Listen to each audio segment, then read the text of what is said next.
नमस्कार। कार्यक्रम अपाङ्गता आवाजबाट म जगदीश प्रसाद अधिकारीको आदरणीय श्रोताहरू, कार्यक्रम अपाङ्गता आवाजमा यहाँहरूलाई स्वागत गर्न चाहन्छु। यो कार्यक्रम नेपाल अपाङ्ग मानव अधिकार केन्द्रले नेपाल सरकार, महिला बालबालिका तथा ज्येष्ठ नागरिक मन्त्रालयको सहयोगमा तयार पारेको हो।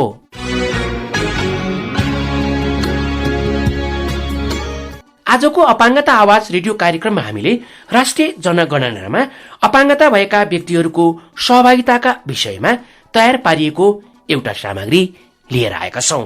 साथमा सहायताभरिका अपाङ्गता सम्बन्धी गतिविधि पनि रहेका छन्।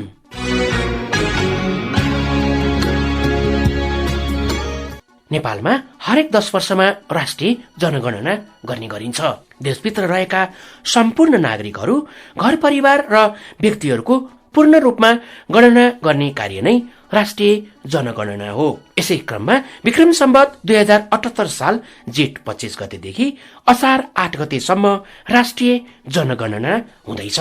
यसै जनगणनामा अन्य नागरिकहरू जस्तै अपाङ्गता भएका व्यक्तिहरूको पनि सही विवरण प्राप्त होस् भनेर राष्ट्रिय अपाङ्ग महासंघ नेपाल लगायत अपाङ्गताको क्षेत्रमा काम गर्ने संघ संस्थाहरू र केन्द्रीय तथ्याङ्क विभागको सहकार्यमा विभिन्न कार्यक्रमहरू सञ्चालन गरिएको छ। यसै सन्दर्भमा आजको अपाङ्गता आवाज रेडियो कार्यक्रमका लागि म आफैले केन्द्रीय तथ्याङ्क विभागका महानिर्देशक नेविन लाल श्रेष्ठ, निर्देशक ढुण्डीराज लामिछाने, राष्ट्रिय अपाङ्ग महासंघ नेपालका अध्यक्ष मित्रलाल शर्मा, अपाङ्गता अधिकार र विकासका लागि क्रियाशील नेपालका कार्यकारी निर्देशक डाक्टर वीरेन्द्र राज पोखरेल, एम्पुटी एसोसिएसन नेपालका अध्यक्ष महेश्वर घिमिरे र नेपाल अपाङ्ग महिला संघकी अध्यक्ष टीका दाहालसँग कुराकानी गरेको थिए। सोही कुराकानीका आधारमा हाम्रा साथी शर्मिला विश्वकर्माले एउटा सामग्री तयार पार्नु भएको छ। कार्यक्रमको पहिलो चरणमा हामी उक्त सामग्री प्रस्तुत गर्दैछौं। सामग्रीका साथमा साथी शर्मिला विश्वकर्मा।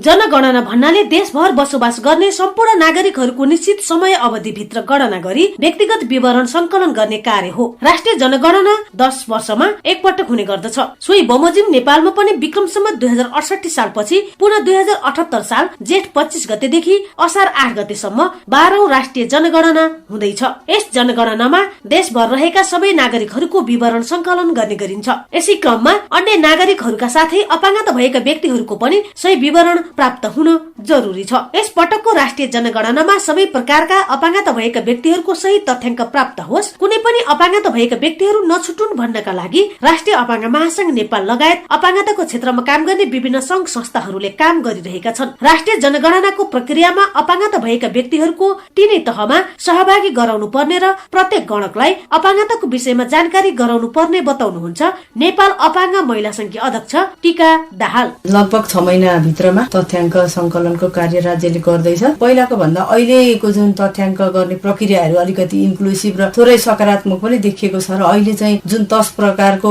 हाम्रो अपाङ्गताको क्याटेगोरी छ त्यसलाई नै लक्षित गरेर प्रश्नहरू तयार भएको पनि अहिले देख्न सकिन्छ। र तथ्याङ्क आफैमा एउटा महत्त्वपूर्ण चाहिँ प्रक्रिया हो राज्यको, र हाम्रो अपाङ्गता भएका व्यक्तिहरूको चाहिँ हरेक ठाउँमा तीनै तहमा चाहिँ सहभागिता चाहिँ त्यो प्रक्रियामा गराउनु एकदमै जरुरी छ। जस्तै कि स्थानीय तहमा रहेका हाम्रा डिपिओजहरू छन् र नेटवर्कहरू छ, त्यहाँ पनि उहाँहरू पनि अब यसको बारेमा चाहिँ जानकार हुनु पर्यो। यो तथ्याङ्क कसरी हुन्छ, तालिमहरू कसरी दिइँदैछ, मेन्युअल कसरी तयार भएको छ, त्यो भित्र हाम्रा चाहिँ सकारात्मक पक्षहरू के छन् र हाम्रो चाहिँ कुराहरू समुदायमा कसरी पुर्याउने भन्ने कुराहरू उहाँहरूलाई पनि चाहिँ सजग गराउनु र उहाँहरू सजग हुनु एउटा जरुरी देखिन्छ। जुन 10 प्रकारको अपाङ्गता लक्षित केही क्वेसनहरू चाहिँ तयार छन्, सरकारको जुन क्वेसनरहरू छ, गणकहरूले पनि त्यो अपाङ्गताको पहिचान कसरी गर्ने भन्ने कुरामा उहाँहरूलाई चाहिँ एकदमै ध्यान दिएर यो तालिमहरू दिनुपर्छ। र जस्तै छ भनेर मात्रै भएन कि त्यो क्वेसन डेलिभर गर्दाखेरि त्यो व्यक्तिलाई चाहिँ त्यसले चाहिँ समेट्न सक्छ कि सक्दैन। जस्तै कि प्राय आम मानिसमा चाहिँ देखिने अपाङ्गतालाई मात्रै नोटिस गर्ने गरिन्छ, अथवा पहिलाको अनुभव पनि के छ भने गणकहरूले पनि झट्ट हेर्दा तपाईँको घरमा अपाङ्गता छ भनेपछि अब देखिने खालको जस्तै आँखाको समस्या, खुट्टाको समस्या, अलिकति ब्यालेन्स बिग्रेर हिँड्ने या व्हील चेयरमा बस्ने व्यक्तिहरूलाई चाहिँ उनीहरूले आफैले पनि भन्ने भयो र परिवारका सदस्यले पनि छ भन्ने भयो, या व्यक्ति स्वयं पनि सजग हुने भयो। तर जो नदेखिने अपाङ्गताहरू छ, जो चाहिँ बौद्धिक अपाङ्गता, मनोसामाजिक अपाङ्गता यस्ता व्यक्तिहरू र कतिपय अवस्थामा बहिरा व्यक्तिहरू पनि छुटेको पाइन्छ भने मनोसामाजिकको हकमा चाहिँ समाजमा लान्छ नलाग्ने या यस्तो खालको व्यक्ति यो घरमा रहेछ भन्ने डरले पनि हेजिटेसनले पनि उहाँहरूले चाहिँ त्यो संख्या गणना गर्न नमान्ने र अपाङ्गताको संख्या चाहिँ एकदमै कमाएको देखिन्छ भने महिलाको हकमा पनि समग्र जनगणना प्रक्रिया आफैमा पनि एउटा लैङ्गिक मैत्री बनाउने समावेशी बनाउने भनेर राज्यले एक खालको चाहिँ तयारी नै गरेको छ। अब यसलाई पनि व्यवहारिक रूपमा लागू गराउनको लागि चाहिँ अपाङ्गता भएका महिलाहरूलाई पनि कर्मचारी चाहिँ अब भर्ना गर्दैछ। यो क्रममा पनि छुट्टै कोटा नै छुट्याउनु पर्यो अपाङ्गता भएका व्यक्तिलाई, त्यसमा पनि महिलाहरूको पनि निश्चित प्रतिशत भनेर यसरी चाहिँ गरियो भने मात्र यो चाहिँ लैङ्गिक मैत्री अपाङ्गता मैत्री हुन सक्छ। नेपालमा जनगणना गर्ने कार्य विक्रम सम्वत 1968 सालमा चन्द्र शमशेरको पालामा गरिएको केन्द्रीय तथ्याङ्क विभागको इतिहासमा भेट्न सकिन्छ। त्यसपछि 1977, 1987 र 1998 हुँदै अहिले विक्रम सम्वत 2078 सालमा 12औं राष्ट्रिय जनगणना हुँदैछ। विक्रम सम्वत 2068 सालको राष्ट्रिय जनगणनामा कुल जनसंख्याको 1.4% अपाङ्गता भएका व्यक्तिहरूको संख्या रहेको छ। यो समयमा अधिकांश अपाङ्गता भएका व्यक्तिहरू त्यो राष्ट्रिय जनगणनामा छुटेको कारण अपाङ्गता भएका व्यक्तिहरूको सही विवरण नआएको राष्ट्रिय अपाङ्ग महासंघ नेपाल लगायत अपाङ्गताको क्षेत्रमा काम गर्ने विभिन्न संघ संस्थाहरूको भनाइरहेको छ। अपाङ्गताको क्षेत्रमा काम गर्ने विभिन्न संघ संस्थाहरूको भनाइ अनुसार नेपालमा करिब 30 लाखको संख्यामा अपाङ्गता भएका व्यक्तिहरू हुनुपर्ने भनिएको छ। विगतमा जे भए तापनि अब हुने राष्ट्रिय जनगणनामा सबै प्रकारका अपाङ्गता भएका व्यक्तिहरूको सही तथ्याङ्क आउन जरुरी देखिन्छ। यस पटकको राष्ट्रिय जनगणनामा अपाङ्गता भएका व्यक्तिहरूको सही तथ्याङ्क ल्याउनको लागि अपाङ्गता भएका व्यक्तिहरूको लागि काम गर्ने विभिन्न संघ संस्थाहरूले अपाङ्गताको पहिचानको विषयमा तथ्याङ्क विभागलाई पैरवी गर्नुपर्ने बताउनुहुन्छ इम्पुटी एसोसिएसन नेपालका अध्यक्ष महेश्वर घिमिरे। सबैभन्दा पहिले चाहिँ अपाङ्गता पहिचानसँग सम्बन्धित विषयमा अपाङ्गता भएका व्यक्तिका संघ संस्थाहरूले तथ्याङ्क विभागलाई पैरवी गर्न सक्नु पर्यो, ताकि अहिलेको जनगणनामा अपाङ्गताको पहिचान सँगसँगै गणना हुने व्यवस्था मिलाउनु पर्यो। जस्तो योभन्दा अगाडि भएको चाहिँ के हो भने अपाङ्गता भएका व्यक्ति कति छन् अथवा उनका परिवारले भने बल्ल गणना भएको छ। त्यसकारणले गर्दाखेरि गणना गर्ने विषयमा चाहिँ प्राविधिक रूपमा अपाङ्गता भएका व्यक्तिहरूको पहिचान सहित गणना हुने व्यवस्थाको लागि चाहिँ यो पहिलो शर्त हुन्छ। त्यसकारणले त्यस विषयमा चाहिँ हामीले पैरवी गर्नु जरुरी देख्छु। त्यसपछि तथ्याङ्क विभागले त अब पक्कै पनि अपाङ्गता भएका व्यक्तिहरू तथ्याङ्कमा आउन् भन्नका लागि आफ्ना गणकहरूलाई, सुपरभाइजरहरूलाई, सबैलाई सर्वेक्षणमा संलग्न भएकाहरूलाई चाहिँ कम्तीमा पनि अपाङ्गता भएका व्यक्तिहरू को हुन्, कसरी पहिचान गर्न सकिन्छ भन्ने बारेमा चाहिँ पर्याप्त मात्रामा चाहिँ तालिम दिनुपर्ने जरुरी छ। तथ्याङ्क विभागले पहिचानका लागि एउटा प्रश्नावली, प्रत्येक घरधुरीमा अपाङ्गता पहिचानको लागि छुट्टै प्रश्नावली र पहिचान भइसकेपछि अपाङ्गता भएका व्यक्तिहरूको विवरण भर्नका लागि अर्को प्रश्नावलीको व्यवस्था गर्नुपर्छ र यो प्राविधिक कुरा हो र त्यो कुरा गर्न सकियो भने मात्रै अपाङ्गता भएका व्यक्तिहरूको सही तथ्याङ्क आउनेछ। प्राविधिक रूपमा हामीले जहिले पनि अपाङ्गता पहिचान भन्ने बित्तिकै जुन कुनै किसिमका अपाङ्गता भएका व्यक्तिहरू पनि पहिचान गर्न सक्छौँ। पहिचान गर्ने व्यक्तिलाई हामीले आधारभूत तालिम दिएर उहाँहरूलाई पर्याप्त मात्रामा चाहिँ प्रश्नावलीमा तालिम प्रदान गर्यौं भनेदेखि सबै खाले अपाङ्गता भएका व्यक्तिहरूको पहिचान हुन्छ। त्यसकारणले गर्दाखेरि त्यो देखिने होस् नदेखिने होस् त्यसमा कुनै अप्ठ्यारो पर्दैन। त्यो पहिचान गर्न सक्नको लागि चाहिँ पर्याप्त रूपमा चाहिँ पहिचानका लागि चाहिँ आवश्यक पर्ने प्रश्नावली चाहिँ दिन सक्नु पर्यो र त्यही अनुसारको तालिम दिनु पर्यो। राष्ट्रिय जनगणनामा अन्य नागरिकहरूका साथै सबै प्रकारका अपाङ्गता भएका व्यक्तिहरूको गणना होस् भन्नका लागि राष्ट्रिय अपाङ्ग महासंघ नेपाल लगायत अपाङ्गताको क्षेत्रमा काम गर्ने विभिन्न संघ संस्थाहरूले अपाङ्गता मैत्री प्रचार प्रसारका सामग्री हुनुपर्ने, अपाङ्गताको पहिचान हुनुपर्ने, अपाङ्गताको विषयमा सबैले जानकारी प्राप्त गर्नुपर्ने, गणकहरूलाई तालिम दिँदा अपाङ्गताको विषयमा पनि जानकारी गराउनु पर्ने भनेर पैरवी तथा वकालत गरिरहेका छन्। त्यसैले केन्द्रीय तथ्याङ्क विभागले पनि राष्ट्रिय जनगणनाका लागि तयारी गर्दै गर्दा अपाङ्गता मैत्री सामग्रीहरू निर्माण गर्नेतर्फ लागि परेको छ। त्यसैले केन्द्रीय तथ्याङ्क विभागले समय समयमा राष्ट्रिय अपाङ्ग महासंघ नेपालसँग सहकार्य गर्दै राष्ट्रिय जनगणनाका विषयमा विभिन्न कार्यक्रमहरू पनि सञ्चालन गरेको छ।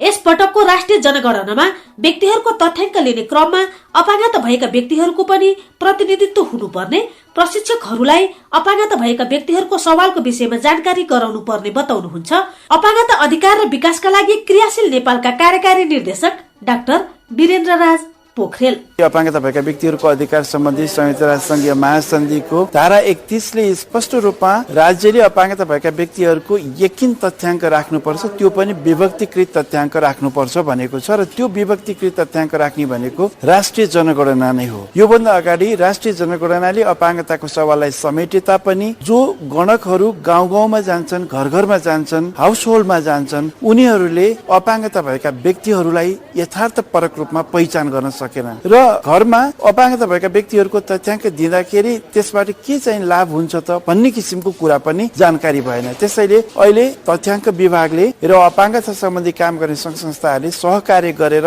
बुँदागत रूपमा गर्नुपर्ने कामहरू के हुनुपर्छ भने सबभन्दा पहिलो कुरा अहिले कमिटीहरू बनाइएको छ वडा तहसम्म, त्यो कमिटीले अनुगमन गर्ने कामदेखि लिएर त्यो कमिटीहरूले चाहिँ नि तथ्याङ्क कर्मचारी परिचालन गर्ने काम गर्दाखेरि अपाङ्गता भएका व्यक्तिहरूको पनि प्रतिनिधित्व त्यहाँ रहनु पर्यो। जुन प्रशिक्षण दिइन्छ गणकहरूलाई, सुपरभाइजरहरूलाई अपाङ्गता समावेशी कसरी गर्न सकिन्छ, कसरी तथ्याङ्क लिन सकिन्छ, एउटा घरमा गइसकेपछि अपाङ्गता भएको व्यक्तिलाई कसरी चाहिँ त्यसको अभिभावकले चाहिँ उसको तथ्याङ्क दिनलाई उत्प्रेरणा दिने भन्ने किसिमको प्रशिक्षण दिनु पनि जरुरी छ र तथ्याङ्क आइसकेपछि त्यो तथ्याङ्कलाई वास्तवमा प्रोसेसिङ गर्दाखेरि अपाङ्गताको इन्डिकेटर्सहरू, अपाङ्गताको विभिन्न वर्ग, क्रस सेक्सन र अपाङ्गता भएका व्यक्तिहरूको यथार्थपरक तथ्याङ्क आउने गरी त्यसलाई प्रोसेसिङ गर्ने, त्यसको टेबुलेसन गर्ने र त्यसलाई विश्लेषण गरेर प्रतिवेदनमा ल्याउनु पर्छ र यी सबै कामको प्रक्रियामा अपाङ्गता भएका व्यक्तिहरूको प्रतिनिधित्वमूलक र विषय विज्ञताको आधारमा प्रतिनिधित्व गराउन सकियो भनेदेखि वास्तवमा यसपालिको जनगणनाले चाहिँ अपाङ्गता भएका व्यक्तिहरूको यकिन तथ्याङ्क ल्याउन मद्दत पुर्याउँछ।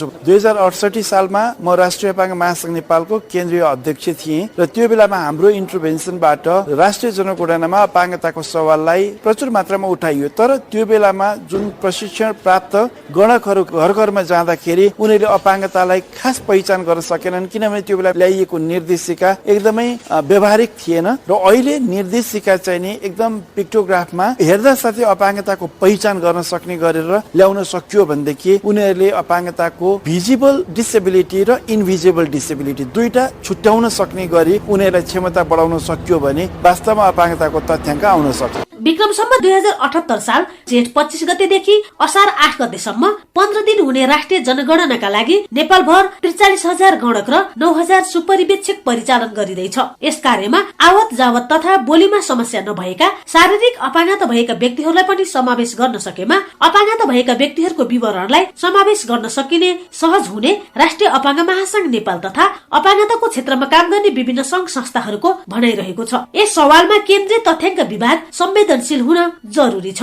यस पटकको राष्ट्रिय जनगणनामा 70 लाख परिवार र 3 करोड जनसंख्याको गणना गरिँदैछ, जसमा सबै प्रकारका अपाङ्गता भएका व्यक्तिहरूको विवरण समावेश हुनु अति आवश्यक छ। विक्रम सम्म 2078 सालमा हुने राष्ट्रिय जनगणनामा अपाङ्गता भएका व्यक्तिहरूको सही तथ्याङ्क प्राप्त गर्नका लागि केन्द्रीय तथ्याङ्क विभागसँग सहकार्य गरेर विभिन्न कार्यक्रमहरू सञ्चालन गरेको बताउनुहुन्छ राष्ट्रिय अपाङ्ग महासंघ नेपालका केन्द्रीय अध्यक्ष मित्रलाल शर्मा। हामीले केन्द्रीय तथ्याङ्क विभागसँग वाशिंटन क्वेशनर ग्रुप समावेश गर्नका निम्ति थुप्रै चोटि छलफलहरू पनि भएका छन्। अब अहिले विभिन्न प्रकारका सन्दर्भ सामग्रीहरू, निर्देशिकाहरू निर्माण हुँदैछन्। ती निर्देशिका र सन्दर्भ सामग्रीहरूमा हामीले सुझावहरू दिएका छौं र अपाङ्गता मैत्री सन्दर्भ सामग्री र निर्देशिकाहरू निर्माण गर्नका निम्ति अहिले हामीले केन्द्रीय तथ्याङ्क विभागसँग सहकार्य गरिरहेका छौं, सुझावहरू दिइरहेका छौं र यसपछि हामीले प्रचार सामग्रीहरू अपाङ्गता मैत्री बनाउनका निम्ति त्यो रेडियोबाट, टेलिभिजनबाट वा अरू विभिन्न छापाबाट बन्ने सामग्रीहरूलाई अपाङ्गता मैत्री बनाउनका निम्ति हामीले सहकार्य गर्नेछौं। गणकहरू र सुपरभाइजरहरूलाई दिइने ट्रेनिङलाई व्यवस्थित गर्नका निम्ति ट्रेनिङमा अपाङ्गताका विषयहरू समावेश गर्नका निम्ति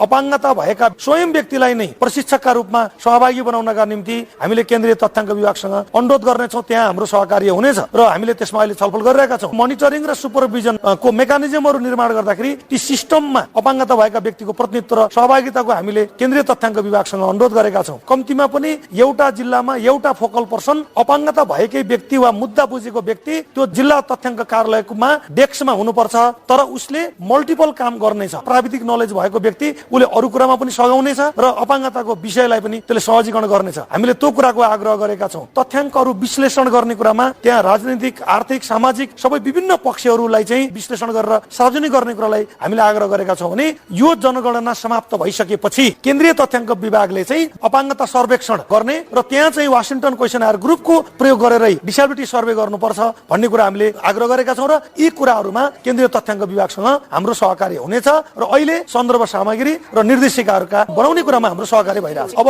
हाम्रा प्रदेशका कार्य समितिले कार्यालयले प्रदेश सरकारसँग कोअर्डिनेसन गर्नेछन् भने हाम्रा डिपिओजहरूको यसमा धेरै महत्त्वपूर्ण भूमिका रहन्छ, किनभने उहाँहरू गाउँमा बसेर काम गरिरहनु भएको छ, त्यो दुर्गम क्षेत्रमा बसेर काम गरिरहनु भएको छ। उहाँहरूको भूमिका के हुनेछ भने अपाङ्गता भएको व्यक्ति छुट्यो कि छुटेन, अपाङ्गता भएका व्यक्तिका घरमा गणक र सुपरभाइजर पुगे कि पुगेनन्, तथ्याङ्क समावेश हुनबाट छुट्यो कि भन्ने कुराको सबैभन्दा बढी निगरानी गर्ने काम हाम्रा आबद्ध संस्थाहरूले गर्नेछन्। मेरो आह्वान चाहिँ यही छ। अब हुने राष्ट्रिय जनगणनामा सबै प्रकारका अपाङ्गता भएका व्यक्तिहरूको सही विवरण प्राप्त गर्नका लागि गणकहरूले अपाङ्गता भएका व्यक्तिहरूका विषयमा जानकार हुन अति आवश्यक छ। त्यसै गरी गणकहरू वा सुपरिवेक्षकलाई तालिम दिने क्रममा अपाङ्गता भएका व्यक्तिहरूको विषयमा कस्ता प्रश्न गर्ने भन्ने कुराहरू सिकाउनुको साथै अपाङ्गताको पहिचानको विषयमा पनि प्रष्ट रूपमा जानकारी दिनु अति नै जरुरी हुन्छ। विभिन्न जाति, भाषा, धर्म, क्षेत्र, वर्ग, लिङ्ग तथा उमेर समूहका नागरिकहरू कति छन्, कहाँ छन्, कुन अवस्थामा छन् भन्ने कुराको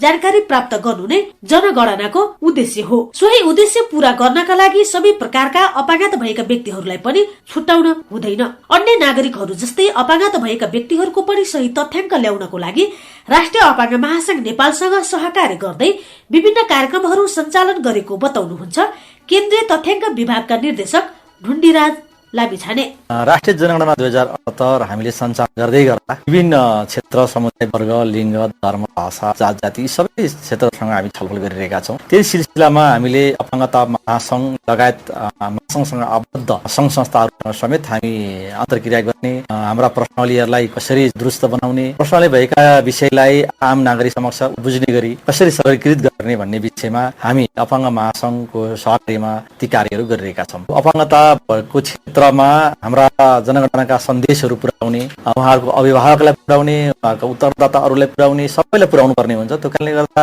अपाङ्गता क्षेत्रमै काम गर्नुभएका व्यक्तिहरू र संस्थाहरूको संलग्नमा हाम्रा तालिमका भिडियो कार्यक्रमहरू र प्रसारका सन्देशहरू हामीले प्रसारण गर्ने हामीले योजना पनि बनाएका छौँ र त्यस्तै गरेर हाम्रा तालिमको कार्यक्रमहरूलाई अलिक दुरुस्त बनाउने र यसपटक हामीले तालिम कार्यक्रमका एउटा पूर्ण सेसन चाहिँ अपाङ्गताको क्षेत्रमा का विषयमा चर्चा गर्ने, गणक प्रवेशकलाई गर्ने र ती किसिमका तालिम सामग्रीहरू पनि तयार गर्ने भनेर हामी अपाङ्गता महासंघसँग सहकार्य गरिरहेका छौँ। अब केही समयमा हामी अपाङ्ग महासंघ र केन्द्र तथा बीचमा केही कार्ययोजना सहितको केही सहकार्य गर्ने पनि सोचमा छ र जसले गर्दा हिजोको दिनमा जुन अपाङ्गता विषयमा केही त्रुटिहरू छन् भने त्यसलाई सच्याएर जन्ने हामीसँग प्रशस्त आधारहरू हामीले तयार गरेका छौँ। त्यो आधारहरूलाई चाहिँ दुवै पक्ष बसेर सहकार्य गर्ने र त्यसलाई चाहिँ कसरी अगाडि लान सकिन्छ भनेर सँगसँगै जाने र आम नागरिक समुदाय र उत्तरदातामा राम्रो सन्देश पुर्याउने भन्ने नै हाम्रो लक्ष्य रहन्छ र हामी सम्पूर्ण रूपमा केन्द्र तथा विभागले जुनसुकै हिसाबमा चाहिँ सहयोग गर्न हामी तयार छौँ र हामीले कुनै जातीय निकायसँग पनि हामीले गर्नुपर्ने कुराहरू छन् भने त्यस विषयमा पनि हामी छलफल गर्न सक्छौँ। कतिपय कुरा वाशिंटन ग्रुपका कुराहरू पनि आएका छन्, केही प्रश्नहरू चाहिँ हामी सन्तुष्ट छैनौँ भन्दै पनि अपाङ्ग महासंघले अब जनगणना आइसकेको सन्दर्भमा राष्ट्रिय जनगणना पूर्ण रूपमा सहयोग गर्ने भनेर प्रतिबद्धता पनि प्राप्त भएको छ र यहाँको प्रतिबद्धता चाहिँ एकदमै सराहनीय छ र हामी पनि त्यही किसिमले गम्भीर भएका छौँ। यहाँले जुन सहज रूपमा हामीलाई वातावरण दिनुभएको छ र केन्द्र तथा विभाग पनि यहाँहरूसँग सँगै हातेमालो गरेर अगाडि बढ्न चाहन्छ। आफ्नो देशमा रहेका प्रत्येक नागरिकहरूको सही विवरणको आधारमा नै राज्यले उनीहरूको हितका लागि नीति योजना तथा कार्यक्रमहरू तय गर्ने गर्दछ। त्यसै गरी देशमा भएको जनसंख्याको आकार, प्रकार, संरचना र विशेषता थाहा भएमा मात्र लक्षित समूहको हित हुने गरी कार्यक्रम सञ्चालन गर्न सहज हुन्छ। त्यसैले हरेक 10 वर्षमा जनगणना गरिँदै आइएको छ। राष्ट्रिय जनगणनालाई 2 चरणमा सम्पन्न गर्ने गरिन्छ। जुन पहिलो चरण विक्रम सम्वत 2078 साल वैशाख 26 गतेदेखि जेठ 14 गतेसम्म हुनेछ भने दोस्रो चरणको कार्य विक्रम सम्वत 2078 साल जेठ 25 गतेदेखि असार 8 गतेसम्म 15 दिन सञ्चालन गरिनेछ। साथै दोस्रो चरणमा हुने जनगणनामा प्रत्येक ओडाबाट सामुदायिक प्रश्नावली मार्फत ओडा स्तरीय विवरण संकलन गरी जनगणनाको कार्य गरिँदैछ, जसमा सबै स्थानमा रहेका अपाङ्गता भएका व्यक्तिहरू सबैको पनि सही विवरण आउन अति नै आवश्यक देखिन्छ। विक्रम सम्वत 2078 सालमा हुने राष्ट्रिय जनगणनाको तयारीका विषयमा बताउनुहुन्छ केन्द्रीय तथ्याङ्क विभागका महानिर्देशक नेबिन लाल श्रेष्ठ। राष्ट्रिय जनगणना प्रत्येक 10 वर्षमा एकपटक हुने बृहत राष्ट्रिय तथ्याङ्क सङ्कलन कार्यक्रम हो। अहिले हामी जनगणनाको 12औं श्रृङ्खलामा प्रवेश गरेका छौँ। यसबाट कोही पनि छुट्नु हुँदैन र कोही डोरिनु पनि भएन। यही उद्देश्यका साथ हामी जनगणनाको तयारी कार्यमा अहिले छौँ। यसमा अहिले हामीले विभिन्न खाले प्रचार प्रसारका सामग्रीहरू बनाइराखेका छौँ। तर धेरै सामग्रीहरूमा चाहिँ हामीले अपाङ्गताको आवाजका कुराहरू पनि उठाएका छौँ। अपाङ्ग मैत्री गरिकन अझ ती विज्ञापनहरूलाई परिष्कृत कसरी गर्न सकिन्छ भन्ने कुरा ट्रान्सलेसन गरेर उहाँहरूलाई पनि हुने खालको कसरी बनाउन सकिन्छ भन्ने कुरा हामी यी कामहरू अगाडि बढाउन सक्छौँ। यसको लागि विभाग प्रतिबद्धता जाहेर गर्न पनि चाहन्छ। पहिला जनगणनाबाट के प्राप्त गर्न सकिन्छ, के सकिँदैन, यी कुराहरू हामीले बुझ्नु जरुरी छ। त्यस्तै सर्वेक्षणबाट के प्राप्त गर्न सकिन्छ, के सकिँदैन भन्ने कुरा। र जनगणनाबाट मूलत यसको ब्युटी भनेको हाम्रो तल्लो प्रशासनिक निकाय भनेको स्थानीय तहको वडा खण्डसम्मकै सबै विवरणहरू हामी प्रकाशनमा ल्याउन सक्छौँ। तर जनगणनामा धेरै प्रश्नहरू राख्न सक्ने अवस्था पनि रहँदैन, किनभने यो निश्चित समयमा जनगणना सम्पन्न गर्नुपर्ने र यसको लागि धेरै जनशक्ति पनि प्रयोग हुन्छ। जम्मा 15 दिनको कार्य अवधि हुन्छ। 15 दिनको कार्य अवधिमा 50,000 गणक संलग्न भएर अनुमानित 70 लाख परिवार 3 करोड जनसङ्ख्याको गणना गर्नु आफैमा चुनौतीपूर्ण विषय हो। र जनगणनामा हामीले मूलतः प्रत्येक घर परिवारमा गइसकेपछि परिवार मूल्य एकजनालाई मात्र प्रश्न गर्छौँ। परिवार मूल्यले अपाङ्गता भएका प्रकार सहितको विवरण हामीलाई दिनुहुन्छ। हामीले जनगणनामा सोधिएका प्रश्न वर्गीकरणहरू जम्मा एउटै प्रश्न हुन्छ। एउटै प्रश्नमा अहिलेको जनगणनामा हामीले 12वटा वर्गीकरण गरेका छौँ।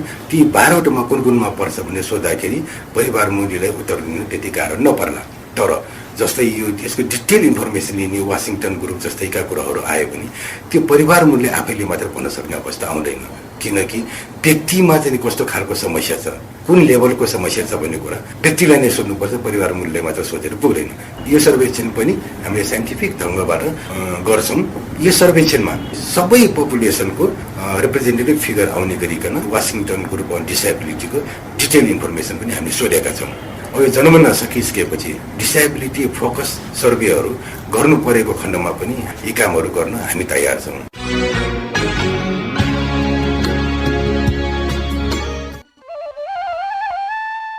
प्रमुखज्यू नमस्कार। नमस्कार महासचिवज्यू, भन्नुहोस्। मैले हजुरलाई अस्तिदेखि नै भेट्न खोजिरहेको थिएँ नि। ए हो र, के थियो र त्यस्तो? ल भन्नुहोस् न, मैले के गर्नु पर्यो तपाईँलाई? हाम्रो नगरपालिका अनि सम्पूर्ण वडा कार्यालयहरू अपाङ्गता मैत्री बढाउनु पर्यो भनेर भेट्न खोजेको नि प्रमुखज्यू। किनकि हामी जस्ता थुप्रै साथीहरू नगरपालिका र वडा कार्यालयहरूमा आउन जान सकेका छैनौँ। तपाईँ नै हो क्यारे हाम्रो सरकार। त्यसैले सार्वजनिक भवनहरू संरचनाहरूको नक्सा पासको लागि स्वीकृति दिनुभन्दा पहिला अपाङ्गता मैत्री छ छैन भनेर जानकारी लिने अनि भएकालाई मात्र नक्सा पास गर्ने भन्ने व्यवस्था मिलाइदिनु पर्यो भनेर भन्न खोजेको कि मैले हजुरलाई। ओहो, तपाईँले त साह्रै महत्त्वपूर्ण सल्लाह पो दिनुभयो त। ल, म आजै कार्यालयमा सल्लाह गरेर यो कार्यको लागि आवश्यक प्रक्रियाहरू अगाडि बढाउनेछु। हो, हाम्रो गाउँपालिका नगरपालिकाहरू हाम्रा स्थानीय सरकार भएको हुँदा अपाङ्गता मैत्री भौतिक संरचना निर्माणको लागि हामी आफ्नो स्थानीय तहबाट अगाडि बढाउँ। OSF को सहयोगमा नेपाल अपाङ्ग मानव अधिकार केन्द्र।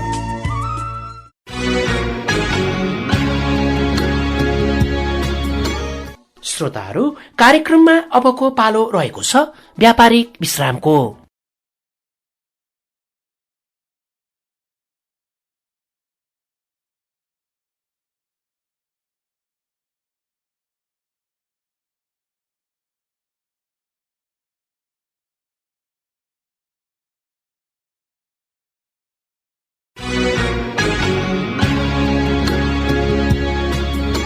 केही समयको व्यापारिक विश्रामपछि यहाँहरूलाई पुनः स्वागत गर्न चाहन्छु।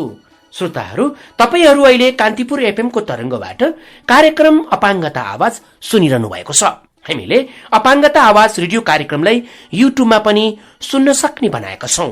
त्यसको लागि युट्युब च्यानल DHRC नेपाल मार्फत जुनसुकै समयमा तपाईँ अपाङ्गता आवाज रेडियो कार्यक्रम सुन्न सक्नुहुनेछ। कार्यक्रममा अब हामी साताभरिका अपाङ्गता सम्बन्धी गतिविधि प्रस्तुत गर्दैछौं।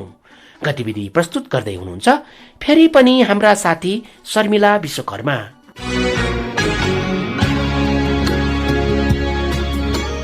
सप्तरीको कञ्चनरूप नगरपालिकाको आयोजना तथा राष्ट्रिय अपाङ्ग पुनर्स्थापना समाज अनाम नगर काठमाडौँको सहयोगमा उक्त नगरपालिकामा रहेका विभिन्न प्रकारका अपाङ्गता भएका व्यक्तिहरूलाई आवश्यकता अनुसारको निशुल्क सहायक सामग्री वितरण गरिएको छ। सो कार्यक्रममा 10 थान ट्राइसाइकल, 29 थान व्हीलचेयर, 10 थान बैशाखी, 5 थान सेतो छडी र 2 थान वाकर र 5 थान एल्बो क्रचेस निशुल्क वितरण गरिएको थियो। उक्त कार्यक्रममा राष्ट्रिय अपाङ्ग पुनर्स्थापना समाज अनामनगर काठमाडौँका उपाध्यक्ष सुगम भट्टराईले कञ्चनरूप नगरपालिकाले अपाङ्गता भएका व्यक्तिहरूका सवाललाई सम्बोधन गरेकोमा खुशी व्यक्त गर्दै अपाङ्गता भएका व्यक्तिहरूको आवत जावतको लागि आवश्यकता अनुसारको सहायक सामग्री वितरण गरिएको बताउनुभयो।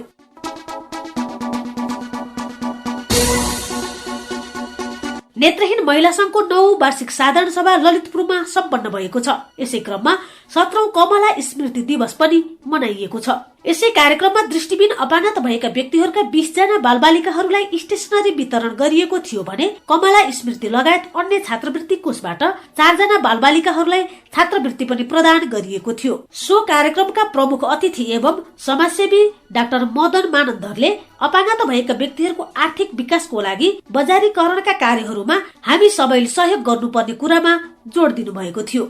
श्रोताहरू, तपाईलाई आजको अपाङ्गता आवाज रेडियो कार्यक्रम कस्तो लाग्यो? कार्यक्रमको बारेमा आफ्नो सल्लाह सुझाव अथवा प्रतिक्रिया लेखी हामीलाई पोस्ट बक्स नम्बर 19408 मा पत्राचार गर्न सक्नुहुनेछ। साथै इमेलको सेवा प्रयोग गर्नुहुने साथीहरूले dvoice@dhrcnepal.org.np मा इमेल पनि गर्न सक्नुहुनेछ अथवा हाम्रो कार्यालयको फोन नम्बर 014911 092 र 014911 069 मा फोन पनि गर्न सक्नुहुनेछ। आजको अपाङ्गता आवाज कार्यक्रम यति नै।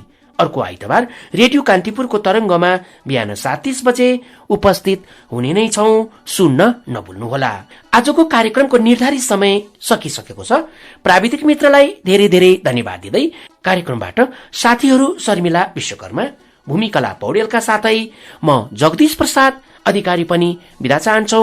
नमस्कार।